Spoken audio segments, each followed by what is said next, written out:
नमस्कार, स्वागत है आपका मुनाफे की मंडी में, जहां हम आपको कमोडिटी मार्केट की तमाम खबरें और बेहतरीन ट्रेडिंग कॉल्स भी लेकर आते हैं। सबसे पहले मेहमानों से आपका परिचय करवा दें। अमित सजेजा हैं, मोतीलाल ओसवाल से, जतिन त्रिवेदी हैं एलकेपी सिक्योरिटी से, साथ ही आगे हमारे साथ पुखराज चोपड़ा होंगे, जाने माने एग्री एक्सपर्ट, और साथ ही राजस्थान की फसल की रिपोर्ट देने के लिए एक बड़े किसान अजित सिंह भी हमारे साथ आज मौजूद होंगे। चलिए, लेकिन सबसे पहले फटाफट से आज की बड़ी खबरें देख लेते कि कहां सबसे ज्यादा हलचल दिख रहा है। गोल्ड की बात करें तो कल हमने नया हाई देखा था, लेकिन वहां से फिर शाम के सत्र में मुनाफा वसूली भी दिखी और आज करीब करीब 300 रुपए की गिरावट के साथ एमसीएक्स का अप्रैल का वायदा 57,800 रुपए के आसपास ट्रेड कर रहा है। चांदी की बात करें तो यहां पर हल्की तेजी दिख रही है, 70,300। कल हमने देखा था जो कल का इंट्राडे हाई था, उस हाई से 2500 रुपए नीचे चांदी बंद हुई थी। तेजी जरूर दिखी थी 400 से ज्यादा रुपए की, लेकिन वो तेजी ऊपरी स्तरों से अगर देखें तो काफी नीचे आके चांदी बंद हुई थी। कच्चा तेल हफ्ते भर में 5% तक की गिरावट आ चुकी है, आज भी कमजोर है, $82 के आसपास है। नेचुरल गैस लगातार गिरावट है, करीब करीब 2 साल के निचले स्तर पर भाव अब आ चुके हैं, 205 रुपए के नीचे आ चुका है एमसीएक्स पर। 3% से ज्यादा की गिरावट आज दिख रही है। बेस मेटल्स में दायरे में कारोबार हो रहा है, हालांकि सभी बेस मेटल्स में आज कॉपर सबसे ज्यादा मजबूती दिखा रहा है, 780 के आसपास। जिंक पर दबाव है, एल्युमिनियम और लेड में काफी सुस्ती है, एक दायरे में कारोबार यहां पर दिख रहा है। एग्री मार्केट की बात करें तो मामूली गिरावट यहां पर कैस्टर में दिख रही है, 7,050 रुपए के आसपास। कॉटन केक भी कमजोर है, करीब करीब 1%, 2,800 रुपए के नीचे। जीरा, मौसम की मार यहां पर फसलों पर पड़ी है, उसका फायदा यहां पर जीरे की कीमतों को हो रहा है और वायदा में भाव 33,300 रुपए के करीब पहुंच चुका है। करीब करीब 1% की तेजी जीरे में दिख रही है। हल्दी की बात करें तो यहां पर आधे % से ज्यादा की तेजी है और धनिया भी हल्की तेजी के साथ 7,800 रुपए के ऊपर कारोबार कर रहा है। चलिए अब बात कर लेते हैं गोल्ड की। जतिन जी, क्या लग रहा है गोल्ड में, क्या यहां से मुनाफा वसूली दिख सकती है? अगर दिख सकती है तो कितनी गिरावट या करेक्शन कह सकते हैं, कितना करेक्शन की संभावना यहां पर लग रहा है एमसीएक्स पर? गुड मॉर्निंग विश्व जी। Good morning. कल जो जॉबलेस डेटा आए थे शाम को, उसके चलते हुए गोल्ड और सिल्वर के अंदर करेक्शन देखने मिली है। डॉलर इंडेक्स को स्ट्रेंथ मिला क्योंकि जॉबलेस के डेटा जो है वो अनुमान से कम आए हैं और साथ ही साथ में जो ये डेटा है ये हिंट करेंगे फेडरल रिजर्व को कि कहीं ना कहीं जॉब मार्केट जो अभी भी स्टेबल है, अच्छा बना हुआ है। तो रिसेशनरी फियर्स जो है और बढ़ जाते हैं उसके चलते हुए, क्योंकि महंगाई जो है और आगे भी जाके शायद स्टेबल ना हो। अभी फिलहाल जो दौर है महंगाई का वो नीचे आ रहा है, लेकिन कहीं ना कहीं उनको ये भी नहीं चाहिए कि एक पॉइंट पे आके ये रुक जाए और फिर से वापस से यूटर्न लेना शुरू करे जो महंगाई के आंकड़े हैं। सो ये थोड़ा वेट एंड वॉच सिचुएशन रहेगा डेटा स्पेसिफिकली, लेकिन प्राइस स्पेसिफिक अगर देखने जाएंगे तो मार्केट ने डेफिनेटली सिर्फ रुझान जो है वो ये बचा के रखा था कि 25 बेसिस पॉइंट की हाइक जो है वो डेफिनेटली थी, लेकिन साथ में ये जो आगे जो आंकड़े आने वाले हैं ये कहीं ना कहीं अगर हिंट करते रहेंगे कि महंगाई जो है वो शायद से रुक जाएगी और ज्यादा नीचे नहीं गिरेगी, तो भी एक नेगेटिव एस्पेक्ट बन जाएगा गोल्ड और सिल्वर के लिए। तो मैं ये मान के चल रहा हूँ कि एक टेम्पररी जो रेंज है अभी थोड़ी हाई एंड पे बनी रहेगी, अराउंड 57,000 लोअर एंड पर और 58,500 ऑन द हायर एंड पर। सो ये 1500 पॉइंट की जो रेंज है इसके अंदर देखने मिल सकता है गोल्ड जो है वो कल की मुनाफा वसूली के बाद। अब हाल फिलहाल जो ट्रेडर्स को ये करना है, आज शाम को जो नॉन फार्म पेरोल्स के डेटा आएंगे उसके पहले बाइंग साइड की ट्रेड्स जो इनिशिएट कर सकते हैं, क्योंकि थोड़ी बहुत शॉर्ट कवरिंग रैलीज आएंगी जो कल शॉर्ट्स इनिशिएट हुए थे और वहां पर थोड़ी बहुत मुनाफा वसूली होगी। साथ ही साथ में मॉर्निंग सेशन में थोड़ी सी नेगेटिविटी अभी कम है मार्केट के अंदर, क्योंकि रुपया जो है वो भी गिरा हुआ है, तो उसका भी सपोर्ट मिल रहा है गोल्ड को एमसीएक्स पर। सो हायर लेवल्स पे या तो सेलिंग की रुझान रखें, जो जो ट्रेडर्स सेलिंग की तरफ ज्यादा प्रेफर करते हैं, और जो ट्रेडर्स बायर्स नहीं है और उनको दोनों साइड की ट्रेड करने के लिए रेडी है, तो मैं ये कहूंगा कि यहाँ पर बाइंग की रुझान रखें।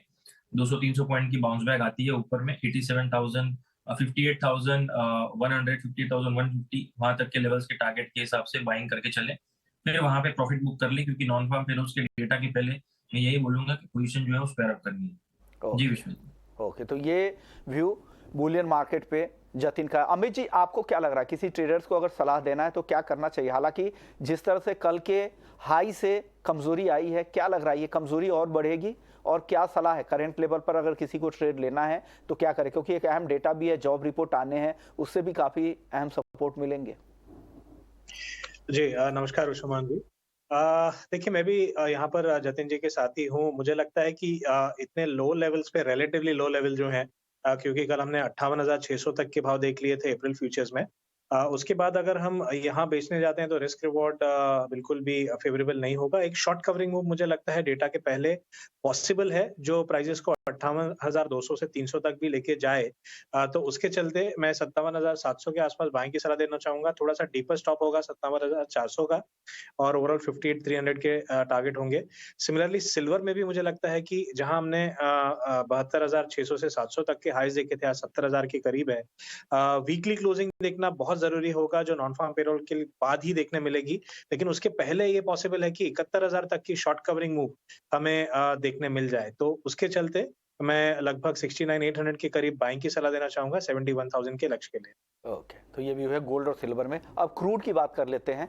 जतिन जी, क्रूड में क्या हो रहा है? 5% अब नीचे आ चुका है भाव। जिस तरह से इंटरनेशनल सिनेरियो बन रहा है, स्लो डाउन की स्थिति दिख रही है, ऐसे में क्या लग रहा है कच्चा तेल भी टूटेगा? क्योंकि नेचुरल गैस के दाम तो देख ही रहे हैं, काफी गिर चुके हैं, 2 साल के निचले स्तर पर है। क्रूड और एनजी दोनों पर ही अपना व्यू बताइए, और ट्रेडर्स के लिए क्या सलाह है, और कोई ऑप्शंस में भी कोई ट्रेड है तो ये भी बता दीजिए। विश्व मोहन जी, इनफैक्ट क्रूड की चाल जो है वो देखने जाएंगे तो थोड़ी सी नेगेटिविटी की तरफ ज्यादा है, और एनजी तो बहुत ही स्ट्रांगली नेगेटिव है।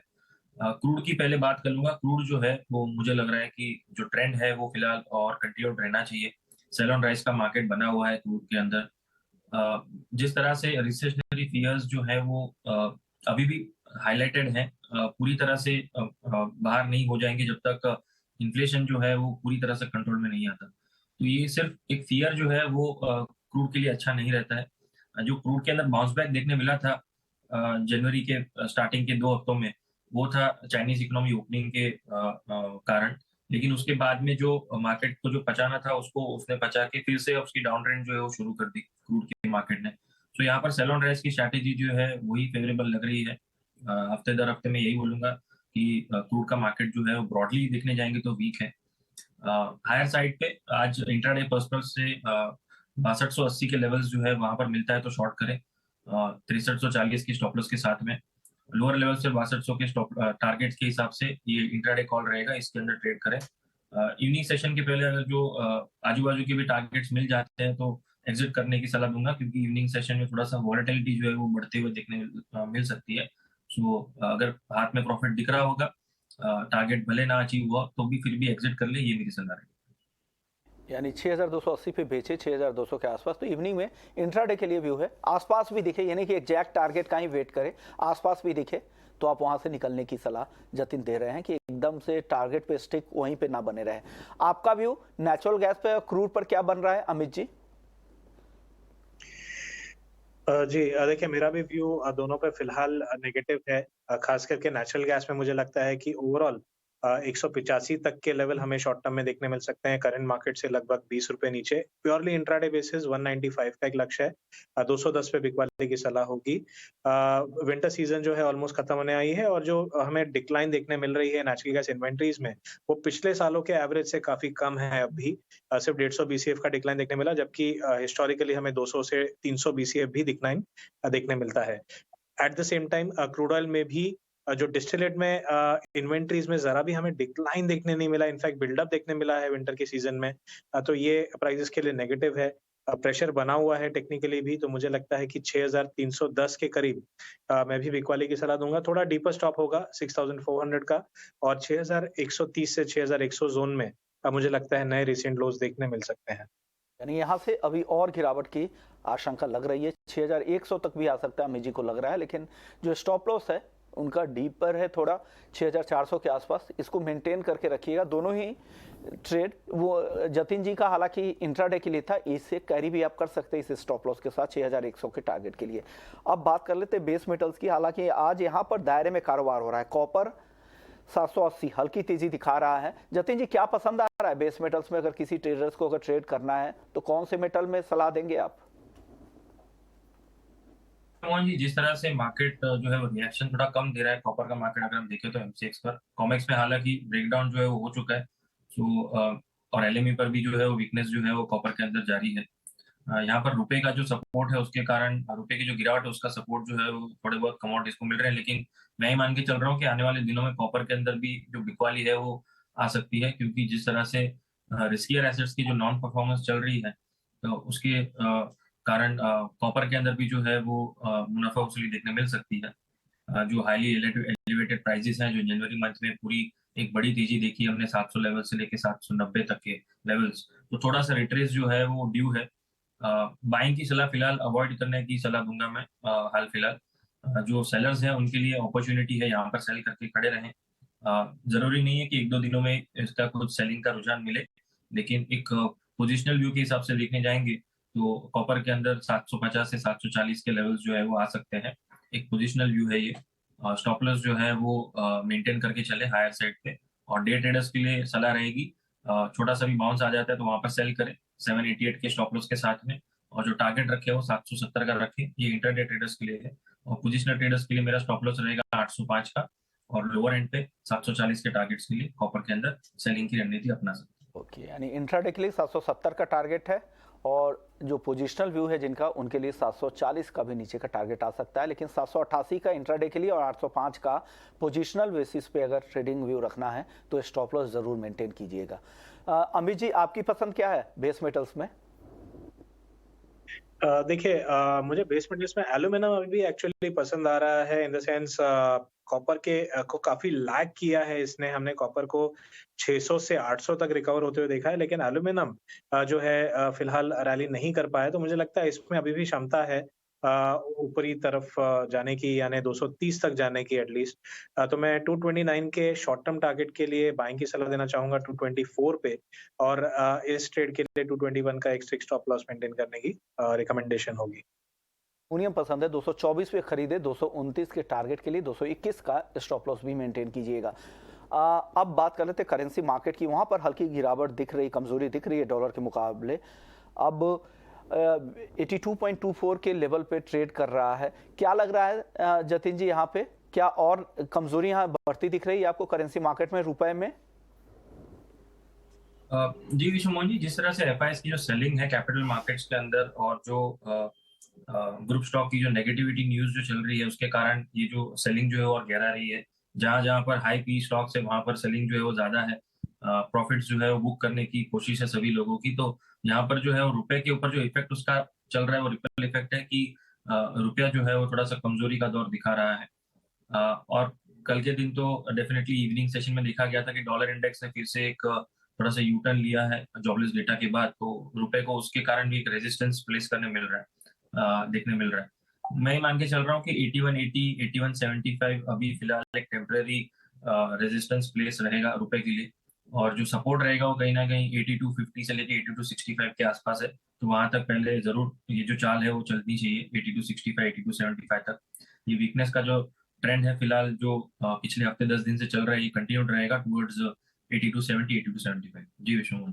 ओके, चलिए अब एग्री मार्केट की बात कर लेते हैं। एग्री मार्केट में आज जीरा काफी अच्छी तेजी दिखा रहा है 33,300 के आसपास। बाकी मसालों में हल्की तेजी दिख रही है, जो शुरुआती तेजी थी वो अब कम होती जा रही है। अमित जी, क्या पसंद आ रहा है मसालों में? जीरा अब वापस से तेजी दिखा रहा है लगातार, मौसम खराब होने की वजह से जिस तरह से फसलों के नुकसान की रिपोर्ट आ रही है उसका भी खामियाजा यहाँ पर जीरे, उसका फायदा यहाँ पर भाव में जीरे को देखने को मिल रहा है। क्या लग रहा है कहाँ पे खरीदारी करनी चाहिए और क्या बेचना चाहिए मसालों में, अगर किसी कोई चुनना हो तो? अमित जी। जी, बिल्कुल। देखिए, मैं जीरा अभी भी पसंद करूंगा। हमने थोड़ी अच्छी खासी प्रॉफिट बुकिंग देख ली थी पिछले कुछ हफ्तों में। 34,500 से लगभग 31,500 तक भाव गिर गए थे, लेकिन उसके बाद कहीं ना कहीं मुझे लगता है कि दोबारा रैली रिज्यूम हुई है। तो मैं जीरे में बाय करना पसंद करूंगा, लेकिन हल्दी में अब भी बाइंग में अवॉइड करना चाहूंगा। मुझे लगता है कि हल्दी में अभी भी गिरावट के आसार हैं और 7,100 तक के दाम देखने मिलेंगे। तो यहाँ पर बाइंग साइड जीरा प्रेफर करूंगा। ओवरऑल मुझे लगता है कि 34,500 के जो लेवल थे वो दोबारा देखने मिल सकते हैं 2 से 3 हफ्तों में, लेकिन हल्दी में मैं अब भी सेल ऑन रैलीज ही प्रेफर करूंगा। चलिए, अब लेकिन जीरे में जो तेजी है इसके पीछे वजह यह बताई जा रही है कि राजस्थान में कई जीरे ही नहीं कई सारी फसलों को काफी नुकसान हुआ है। उसकी ग्राउंड रिपोर्ट लेकर हमारे साथ अजय सिंह बेलासर है। सर, स्वागत है आपका। राजस्थान के एक बड़े किसान हैं। सर, क्या किन किन फसलों को इस बार पाले, शीतलहर से और ओले से सबसे ज्यादा नुकसान हुआ है आपके इलाके में, राजस्थान में की अगर बात करें तो? अजीत सिंह जी, आपसे मेरा सवाल था, आपके इलाके में राजस्थान में किन किन फसलों को शीतलहर से, ओले से कहाँ ज्यादा नुकसान हुआ है, किन फसलों को ज्यादा नुकसान हुआ है? शीतलहर से तो राजस्थान का तो मैं कह नहीं सकता, बीकानेर से ऐसा है, बीकानेर में हमारे खाजुआड़ा विधानसभा क्षेत्र से खाजुआड़ा आता है, इसमें सरसों की बिजाई ज्यादा है, जीरा और ये सब गुड़ कम है। पूगल में पास में पड़ोसी पंचायत समिति पूगल पड़ती है, उसमें एरिया सारा सैंडी धोरों से घिरा हुआ है, उसमें पाले का असर ज्यादा है। खाजुआड़ा सिर्फ सरसों ही है खाजुआड़ा एरिया में, और इसमें 50-60% नुकसान हुआ है। जो अक्टूबर में हमारे सोइंग का बेस्ट पीरियड होता है सरसों का, उसमें जिसने भी बीजी है उस पे बहुत ज्यादा नुकसान हुआ है। बढ़िया वो, क्योंकि पूरी वो फसल पकाव पे थी और वो सारी पाले की मार में आ गई। नवंबर में जो हमने बीजान किया है उस पे कोई पाले का कोई असर नहीं है, क्योंकि फल लगा नहीं था उसमें। सर, जीरे की फसल की क्या स्थिति है? ये सर जी, ईसबगुल और जीरा की फसल कम होती है, और ये अपने बीकानेर, लूणकंसर और डूंगरगढ़, नोखा, इस साइड में ट्यूबवेलों पे लोग इसकी फसल करते हैं, ईसबगुल और जीरा की। ओके। और सरसों की। ओके। इसलिए इन फसलों पे ज्यादा असर हुआ है, गेहूं पे कोई असर नहीं है पड़ेगा।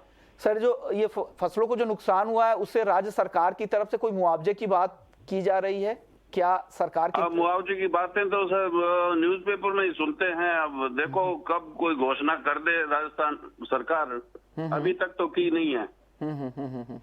हमारे साथ पुखराज चोपड़ा साहब भी है। पुखराज जी, किन किन फसलों पर ज्यादा मार है? पिछली बार बात हुई थी आपसे, इसबगोल, सरसों और जीरे की बात ज्यादा हो रही थी, और कौन कौन सी ऐसी फसल है और कितना क्वांटम क्या होगा, किस लेवल का नुकसान हुआ है?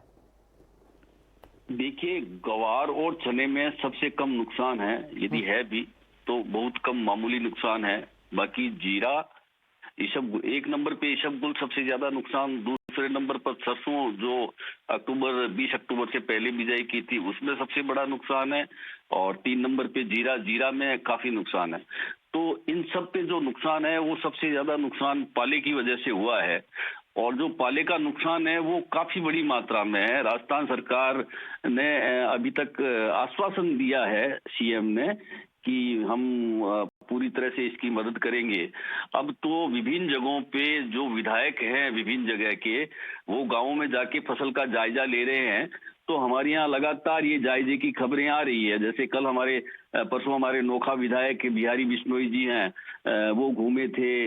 आज मीडिया ने भी काफी कुछ इस फसल खराबे के बारे में कृषि वैज्ञानिकों के हवाले से खबरें छापी है। तो नुकसान की खबरें आ रही है। नुकसान तो निश्चित रूप से काफी बड़ा नुकसान है सरसों, जीरा और इसबगुल में। विश्वमोहन जी, पर इसका कितना असर हो सकता है, क्या लग रहा है, कितना कम हो सकता है जीरे का उत्पादन इस सीजन? देखिए, अभी इसके पूरे आंकलन के अंदर 1 से 1.5 हफ्ता का कम से कम टाइम लगेगा। जीरा के उत्पादन में ये मान के चलिए कि लगभग 25% का हमारी साइड में नुकसान हो जाएगा, और जो हम उम्मीद कर रहे थे तो लगभग उस उम्मीद से थोड़ा 50-52 लाख बैग का उम्मीद कर रहे थे जीरा का, उसमें थोड़ा बहुत कम हो सकता है, ज्यादा बढ़ने की गुंजाइश तो नहीं लगती साहब। 50-52 लाख बैग तक का उत्पादन हो सकता है, और इनके इलाके में जो बीकानेर का इलाका है वहां पर 25% उत्पादन कम की संभावना है। और सबसे ज्यादा नुकसान इसबगोल, फिर उस सरसों की बुआई जिसकी बुआई अक्टूबर के आसपास हो गई थी वहां पर ज्यादा नुकसान है, और साथ ही जीरे तीसरे नंबर पे है। सर, गेहूं और चने को लेकर क्या रिपोर्ट है? क्या वहां पर उस तरह का नुकसान नहीं है? हालांकि कई सारी रिपोर्ट, कुछ इलाके में चने की खेती को लेकर भी नुकसान की खबर आ रही है। आपने एक बहुत अच्छा सवाल पूछा, ये जानकारी के लिए भी बहुत अच्छा रहेगा। ये गेहूं के अंदर 42,000 हेक्टर में नुकसान का आंकड़ा अभी आया है, जो बरसात से आया है, ये पाले से नहीं आया है, बरसात की वजह से गेहूं में आया है। और इसी तरह से बरसात की वजह से ही कुछ असर चना पे आया, पर चना में जितनी खराबी हुई है तेज ज्यादा बरसात से, उतना फायदा यहाँ जो कम बरसात पड़ी है उससे चने को हो गया। तो कुल मिला के चने में तो हम लोग नुकसान नहीं मान रहे हैं, बाकी उन तीनों आइटमों में और हल्का फुल्का गेहूं में भी नुकसान मान रहे हैं। बहुत ज्यादा नुकसान नहीं है, हल्के फुल्के नुकसान हो सकते हैं। चने को लेकर ज्यादा चिंता नहीं है, लेकिन ये सब गोल सरसों और जीरे को लेकर चिंता है राजस्थान में फसलों को लेकर। कई फसलों के नुकसान, कई इलाकों में फसलों के खराब होने की स्थिति 50 से 75% तक भी है। शुक्रिया अजीज जी, आपने वक्त निकाला और ग्राउंड की रिपोर्ट दी कि किस तरह के नुकसान की स्थिति बन रही है। पुखराज जी, अब जाते जाते ग्वार पर बता दीजिए, ग्वार में क्या करना चाहिए? एक दायरे में कारोबार हो रहा है, क्या लग रहा है? क्या ब्रेकआउट लेवल कब दिखेगा? टेक्निकली नहीं पूछ रहा हूं, क्या लग रहा है, एक रेंज क्या देख रहे हैं आने वाले समय में आप? जी देखिए विश्व मोहन जी, जो ग्वार का फंडामेंटल है वो बहुत मजबूत बना हुआ है। वो अभी तक वायदा बाजार में उसका रिएक्शन नहीं देखने को मिल रहा है, क्योंकि आमतौर पर जो निर्यात होता है 26-27 हजार टन का, तो लगातार 26-27 हजार टन का निर्यात हो रहा है 4 महीने में। पिछले अक्टूबर से लेके आपके जनवरी तक 4 महीने में 1,05,000 टन के आसपास निर्यात हो चुका है।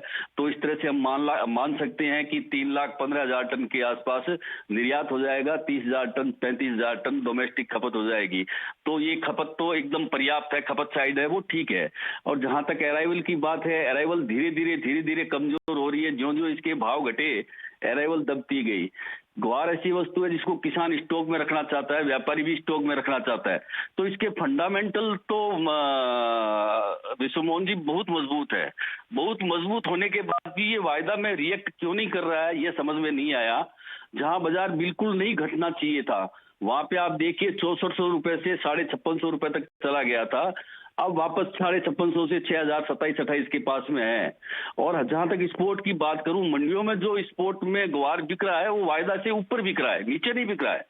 इसी तरह से गम भी वायदा से ऊपर बिक रहा है एक्सपोर्ट में, हाजिर में, या नीचे नहीं बिक रहा है। तो ये सारे फंडामेंटल तेज होने के बावजूद वायदा में इसका रिएक्शन नहीं दिख रहा है। मैं तो इसकी बड़ी एक अच्छी खासी तेजी देखता हूं इसके अंदर, जो समय लग सकता है पर अच्छी खासी तेजी आनी चाहिए इसमें।